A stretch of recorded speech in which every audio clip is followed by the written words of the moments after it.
with our papers to file in the first in the nation state, this beautiful state of South Carolina, on behalf of President Biden and myself. Thank you so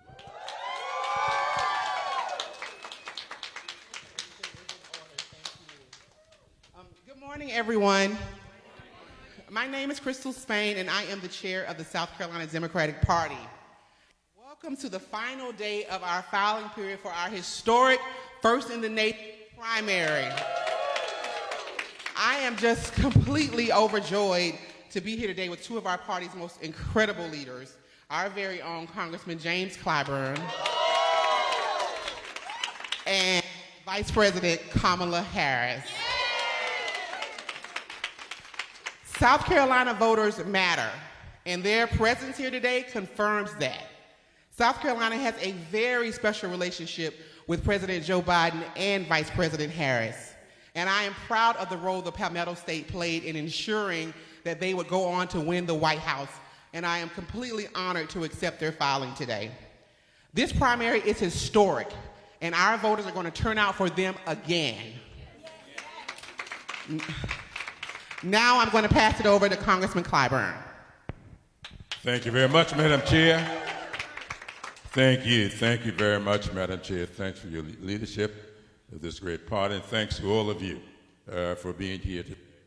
This is really, really an incredible demonstration of what South Carolina is all about. I tell people all the time that South Carolina has four distinct cultures.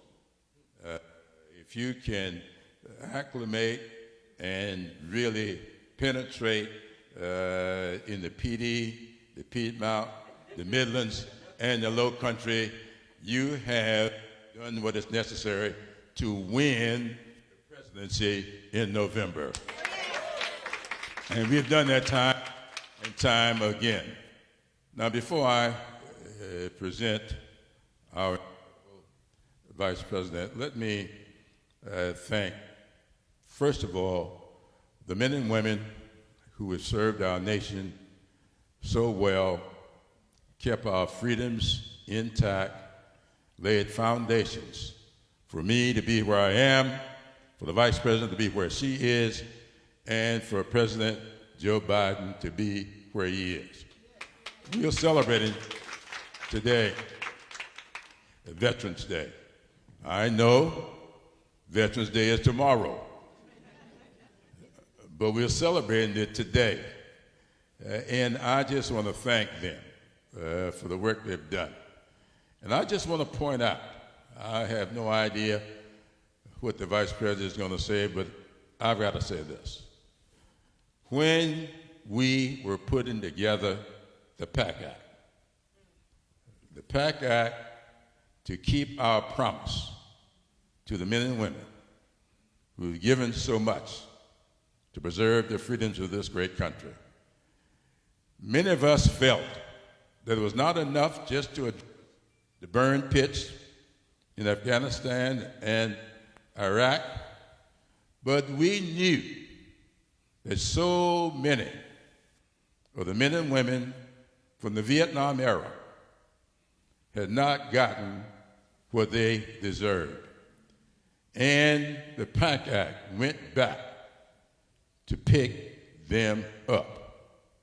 And on yesterday, I had a virtual meeting with veterans and veterans officers around the state of South Carolina. And to hear a gentleman from the Vietnam War, to hear him talk about his injuries in that war, and to hear him talk about only getting 10% disability. And to hear him talk about spending 23 months in the hospital. And because of the PAC Act, he is now getting 100% disability. That is indicative of what the Biden-Harris administration has been all about. Making sure that we repair the faults. It's one thing to talk about the future, but we can get into the future in a much better way if we take the time and do the things that are necessary to repair those faults that caused us to be where we are today. And we have done that for those Vietnam veterans, and the Biden-Harris administration is to be congratulated. The second thing I want to say before she comes before us, I got this little brochure here that thanks to the South Carolina Democratic Party. We want all you all to get some of these brochures before you leave here today. Because all these people that's running around talking about they don't know what he's done. What is it? It's summarized. But there's one thing that I want to point out that I keep hearing and it bothers me a great deal. And it has to do with this. This headline, Joe Biden has dramatically cut student loan debt. And we keep hearing what he did not do because of one lawsuit that kept him from doing all he wanted to do. But when I look at the number of people just here in South Carolina, and I just want to point this out, $116 billion, I'm going to say it again, $116 billion in student loan debt has been eliminated. You've done that. And I could go through it, and we're talking about for 3.4 million people. Now, when people says we have not done anything, I want you all to take this brochure with it, keep it in your pocket like I will, and answer these questions. And so thank you so much for all that you do for this party and for this country. All that you did to make Joe Biden and Kamala Harris the nominees of this party, and all that you did to lay the foundation for them to become the leaders of the free world. And for her to come back here today and to be a part of this says a whole lot about us South Carolina State people and those other 7 HBCUs in South Carolina. We have 8, and I represent 7. And I'm glad she did not come this time last week, because the Bulldogs showed the Bison a little thing or two last Saturday. But I want her to know she is still all right with me. Ladies and gentlemen, Kamala Harris. You don't know y'all are victims of it. You still all right with me too. Let me just start by just saying to all the friends, the long-standing friends who are here, thank you so very much. It is my joy, my honor to be back here in South Carolina with these extraordinary, extraordinary leaders, starting with our leader, Jim Clyburn. I don't need to tell the people of South Carolina what a leader he is, but I will tell you that he is one of the closest advisors and friends to our president and to me, always speaking with clarity, always speaking truth, and always grounded on what is in the best interest of the people of our country and the families of our country. So in front of all the friends, Leader Clyburn, I thank you for all that you are. Madam Chair Spain, we see each other. I see her traveling the country from time to time. She is always representing South Carolina and reminding people and Democrats everywhere of South Carolina and its role. And so to be here today and to just for a moment appreciate this moment in the context of history, first in the nation.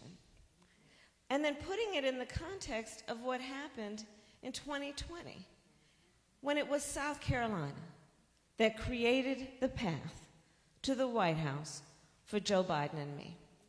South Carolina, who understood and believed in the promise of America and the importance of, with optimism, fueled by a sense of hope and understanding of what is possible, then fought for our democracy and for right of all people to participate.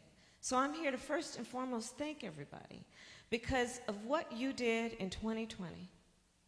We have then come into office and with your support done a number of things that have been transformational for our country because of the work of the folks here in South Carolina.